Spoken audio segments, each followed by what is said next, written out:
Good, thank you. Oh, I wish I was. I remember feeling good about 48 hours ago. I think 40 years ago. Oh, yes, it feels like 40 years ago. Mike, how are you? All right. Oh, I like your Bart Simpson mug. You like me Bart Simpson mug? Very cool. Yes. That's some tea. Yeah, that's very American. Well, don't have a cow, man. Have some tea. Yeah. He's cool, isn't he, old Bart? Yeah, I like him. Oh, No. Homer, his dad's much better, though. Definitely. Homer, his dad? Yeah, nice sort of preview of me to come in about 15 years, I reckon. Well, I'm sorry to pull you two in here on a Sunday afternoon. What would you normally be doing, Cathy? Probably watching TV. MTV, of course. Of course. And you, Mike, what would you be doing? I'd be rehearsing at the moment, learning how to play our new album. Ah, good. We'll be talking about that in a minute. But first, let's have a look at some of the old Jesus Jones. This is Right Here, Right Now. You know this one. Welcome back to Most Wanted's a little studio where I feel at home, not wandering around, stumbling into people. But luckily I did stumble into Cathy Dennis and Mike Edwards from Jesus Jones, of course, a little earlier. And now they're sitting comfortably on the sofa. But it should be on a Sunday afternoon. Good afternoon to you. I know. Oh, yeah. Thanks for popping in. Now, Cathy, ladies first. You've got this very successful new single out. Irresistible. It's nearly successful. Yes, well, I mean, it's going, isn't it? Yeah, it's just been released. Yeah. Shep Pettibone, the man who works with Madonna, of course. How did that all happen for you? Well, he did remixes on the first album for Just Another Dream, Touch Me and Everybody Move. And I just loved what he'd done. So I wanted to work with him. So you pleased with the results? Very pleased. I hear that someone said they saw you filming a video down in Devon. I thought, why didn't you go to the Bahamas or somewhere and film a video? Well, it's the recession, you see. Yes, not in the music business though, is it? Oh yeah, everything is affected. I mean, the music business would be the last to be affected, most probably, but it has been affected. But nevertheless, I had a good time in Devon. Yes, it's a lovely place, Devon, chilly. isn't it? So what would you said that normally on a Sunday afternoon you'd be chilling and watching a bit of TV. You like to watch those old films on the Sunday Yeah, the afternoon? black and whites on BBC Two. Yeah, nice. Love those. I remember those relaxing times. Mike, you also joined us. Thank you for doing that. The only thing I've heard of your new album is this little tape which someone handed to me. You've got one, have you? Right. Yes, I listened to it. Sounds equally as strong as the old stuff. Tell us a bit about how it's all come together. Yeah, it's our hibernation album. We disappeared for about a year whilst we were making it. How's it come together? Well, I suppose that the way it's been made, been made in a very unusual way. There are no live performances on it whatsoever, really? Apart from us singing. Yeah, we've done everything like the guitars, the bass, drums. It's all been played in the computer at home. So what we're trying to do is just get the influences, the sounds, the sort of techniques of like techno music, which we think is like the most exciting thing happening at the moment, and try and make a rock album that way. You know, use the sounds as well as the techniques. So that was part of it. And also we have this sort of big thing about technology. This is, you know, this sort of the thing that we're into at the moment. Well, always have been, really.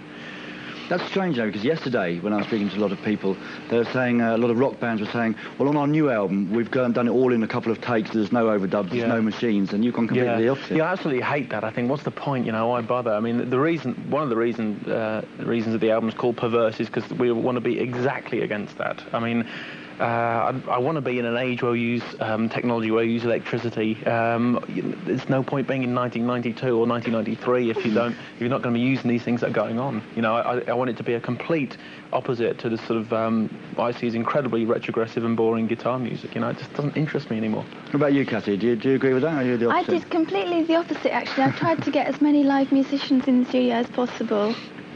I think what people do, sorry to interrupt you, it's going to be an argument. No, what people do is react to what they used to. You know, I mean, we've been a live band, we've been out, and I've been playing guitar for years, and I'm sick of it, I'm bored of it, and you're probably bored of, like, using, like, machines all the time.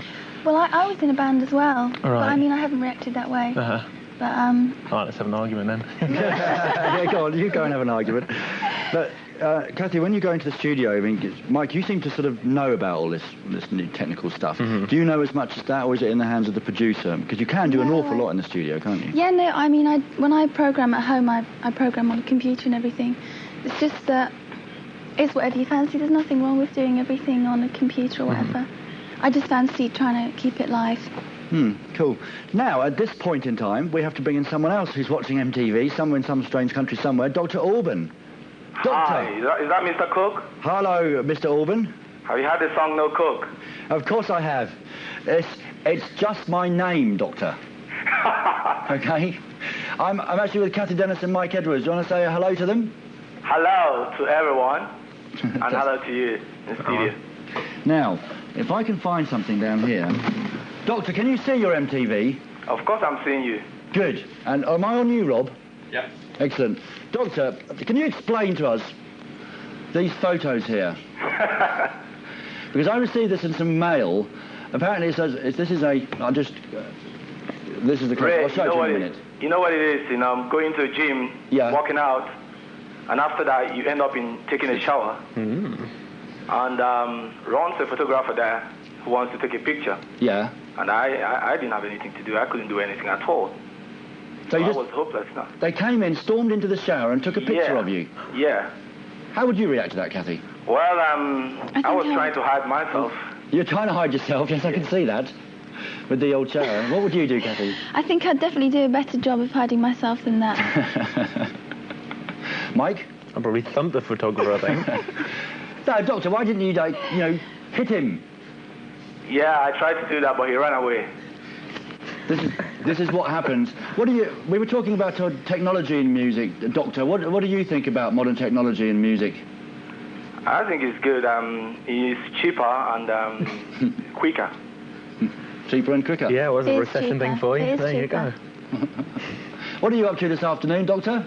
Well, I'm going to do shopping. I have to go and get some food to eat. Just woke up after watching MTV all night. Good. Did you watch us yesterday? Of course I did. Excellent. Excellent. And you were on yesterday, of course, with the Party Zone. Yeah. Did a very good job of that, I thought. Yeah, thank you. Excellent. Well, thank you for taking time out to join us this afternoon. Thank you. That's Dr. Alban, live on the telephone, and now on video. This is his latest. One Love. We'll be back with Cathy and Mike soon.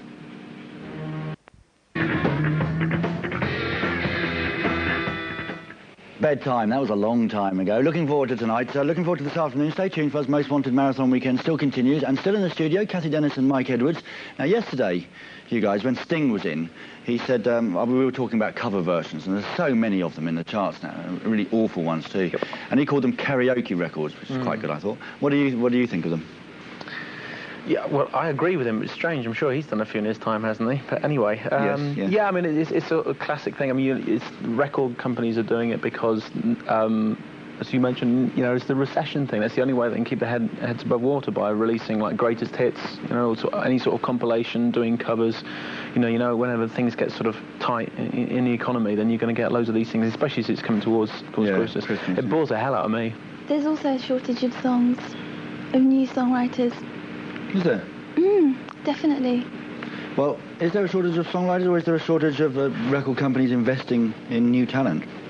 How would we know that, though? I suppose you look at the charts, really, and listen to the songs that are there. That's what I'd say. Difficult question to answer. Yeah, I don't think there was many great songwriters as there were a while ago, but there are some really good ones around there who are being ignored, or not sort of allowed to come through. I mean, someone like Nick Cave, I think, writes fantastic songs, or The Pale, or I can sit down, if I think about it, I think of people who do write really great songs. That band Radiohead that played on MTV, that song Creep, I mean, there's a great piece of songwriting, brilliant piece of songwriting.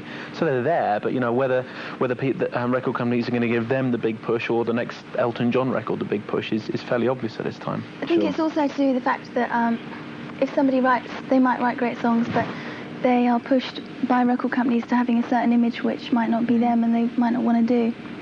And they're expected to fit into the showbiz society. And you're not talking about yourself there, are you, Cathy? Have they tried to mould you into something? I would never say anything like that. So no Truth in the Rumour then, that Shep Pettibone and you were mixing the album with him, and you're thinking about doing a Madonna book now? No. Good. No. What did you think of the Madonna book? Did you see it? Yeah, I've seen it. Yeah. I haven't seen it. No. I think she's got a great body anyway. From what I've seen. She's taken out my face, really. I've seen enough of it. I mean, the one thing that I really didn't like about the book is that there's this picture in the gym where she's being raped. A smile on her face with these two guys obviously about to rape her, which I didn't think was... Yeah, it was very offensive. And there's also another one with bondage and the knife to the neck and things. That's all. I didn't see that one. Yeah, I noticed that. Nice Sunday afternoon viewing, isn't it? if you're young of age watching at home, sorry about that.